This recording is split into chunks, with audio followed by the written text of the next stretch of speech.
Okay guys, nandito na naman ako at syempre good morning muna dyan at good evening rito. So guys, ganito no, nabalitaan nyo naman yung mga hakbang na ginagawa at mga meeting-meeting nitong si Unanay. Okay.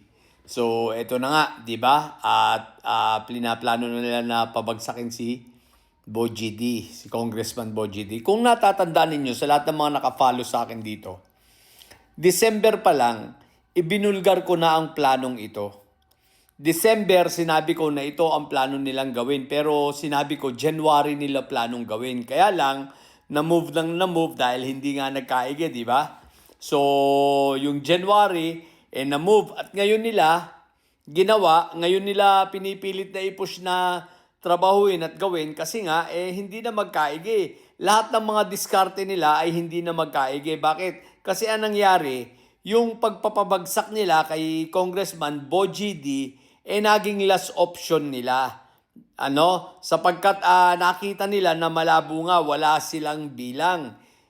Last option nila yon, so gagawin muna nila lahat ng mga paraan na para baka magkakaigi. Katulad nitong mga pagdidelay sa Supreme Court, paninira, di ba? Paggawa ng mga fake news, pag-iimbento ng mga istoryang mga walang katotohanan. So yan muna ang ginawa nila. Ang problema, lahat pumalpak at hindi magkaigi. At katunayan, hindi na nila kayang pigilan ang parating na hearing sa April 14. So ngayon, tinuloy na nila ito at nag-meeting nga sila. Ngayon, ang problema ni Unanay, wala talaga silang bilang. Hindi nila maabot yung bilang kahit na si Pulong ay naglabas na ng mahigit 1 bilyon at handang tumulong si Sabit Sipon na maglabas rin ng kung kinakailangan ay bilyon, wala talaga. Hindi talaga sila makakuha ng hindi na sila makakuha ng numero. Wala na silang numero at wala na silang maloko at wala na silang mabudol pa. Bakit? Sapagkat alam na alam ng maraming congressman ngayon na kapag ikaw, alam mo ang tunay na kiss of death? Kapag ikaw ay pumanig kay Inday Sayad, sure ball ka na. At maraming congressman ang nakaka-realize ngayon. No? Sabi nga ng ating puting kabayo, maging sa Mindanao, na-realize nila wala nang bilang ang mga dutae. Ang inobserbahan nila, napatunayan nila yan, nagtataka rin sila sa tulad na sinasabi natin kung bakit sa 4 na buwan nung dyan ka na lang na signature campaign nila, bakit 304,000 lang? Asan yung sinasabing 32 million? Asan yung mga followers nitong mga vloggers na sinasabing milyon? Kung yan ay may mga followers na vloggers, bakit mga hindi nagpermahan?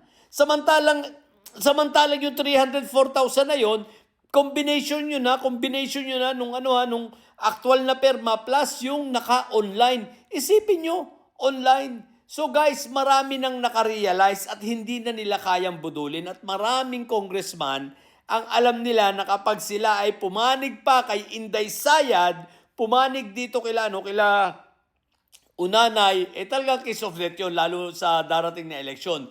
Talagang sila ay sisingilin ng taong bayan at alam na nila yan. At yan totoong-totoo at kita naman natin, ang simpleng-simple ang magpapatunay dyan. Isipin mo sa 4 na buwan na pagpapaperma, 304,000, asa na yung milyon? At eto pa, ang sabi ng ating puting kabayo, maging ang kanilang mga nakakwentuhan, mga congressman, nagtataka na yung iba mga congressman na taga Mindanao. Bakit sa tuwing nananawagan ng rally, walang dumarating? Alalahanin natin alam ng mga taga Mindanao na kung sila ay tatakbo sa mataas na posisyon man, sigurado sila, halimbawa may nagnanais na kumandidato sa Senado, hindi pwedeng Mindanao lang ang boboto. Sa katunayan, yung Mindanao na nga lang mismo Hindi nila narating. Ilan ba ang botante ng buong Mindanao? Yung 304,000, kung tutuusin yun kumbaga covered na yun ng botante lang sa Davao City. Ang tanong, bakit hindi nagpermahan yung mga taga Davao City sa signature campaign nila na dyan ka na lang? Samantalang ang botante ng Mindanao ng Davao City alone ay nasa 960,000.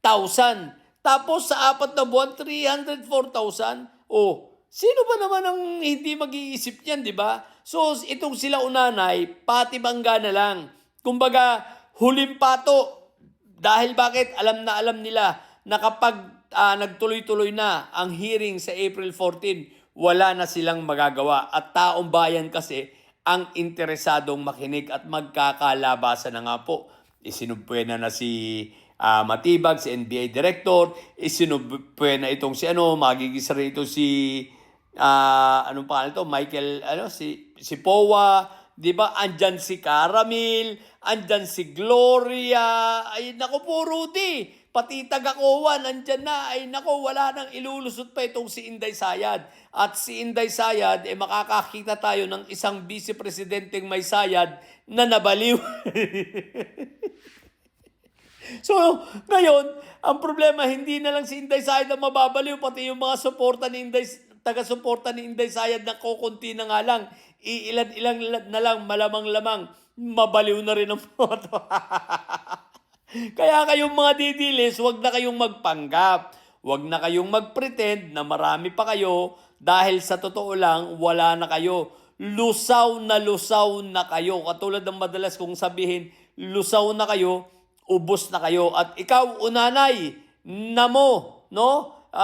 Malamang-lamang, darating mga ilang panahon pa, magne-neck brace ka na namang hinayo pa ka. Itong magjowang ito, si Mike Diferensya tsaka si Unanay, bumabanat naman. Ang problema, wala na silang maingganyo. Wala na silang maakit. Kita mo, walang appeal si Mike Diferensya na nawagan ng rally na kailang rally na sa Batasan, di ba? Sa tapos nung huli sa IBP Road na lang, wala pa rin pumunta. What the heck? Same faces lang. At yung mga faces na wala namang kalatoy-latoy, walang influence at walang kaboy-boy, puro bobo. Isipin mo, umaasa kayo sa pagrarally ng isang katulad ni Park, di ba, ni Eric Sales. Puro bobo yan eh. Diyos ko po, Rudy. O, di ba? So, wala na. So, kaya itong si Unanay, mga padali nitong mga hinayupak na ito, ano na yan, walang pupuntahan. Desperate moves, no? So, dahil sa talagang sila ay nababaliw na at hindi na alam kung paano pa ang gagawin. Pressure na sila sapagkat talagang gusto nila makabalik sa kapangyarihan, makapangurakot naman, kailangan maibalik nila ang Duterte. Pero tulad ng sinabi ko, ako'y naniniwala, tapos na ang kasaysayan ng mga Duterte sa national position. Wala na. Sino pang ikakandidato nyo sa mga na? Diyos ko po, Rudy, kahit senador, walang mananalo dyan. Maniwala ka. Ano na ang tao? Gising na. Dahil kung marami kayo, sana kahit hindi nyo nga narating yung target na, hindi nyo na-meet yung target na 500,000. Isipin mo, in 4 months, 304,000. What the heck? Anong klase yan? 4 na buwan, 304,000. Pero good move nyo yun. Bakit? Maraming nagising, maraming natauhan, at maraming nakarealize na mga congressman. Okay, lalo na sa Mindanao. Yan ang sabi natin, Puting Kabayo. Dahil sa 304,000 na signature campaign yung ginawa, imbis na nakatulong, nagpalugso pa sa inyo at sinabi, talagang wala na kayong power, wala na kayong kabuhay-buhay, malakas na lang kayo sa social media at pamimake news. Yan na lang, dyan na lang kayo malakas mga didilis na mga hinayupa kayo. Okay? So yun lang, sa mga bobong didilis dyan na mga hinayupa kayo, ang tatay nyo ay preso, ang BP nyo ay bobo. Manatili kayo mga bobo at may side sapagkat ang may side ay laging high blood. Bye!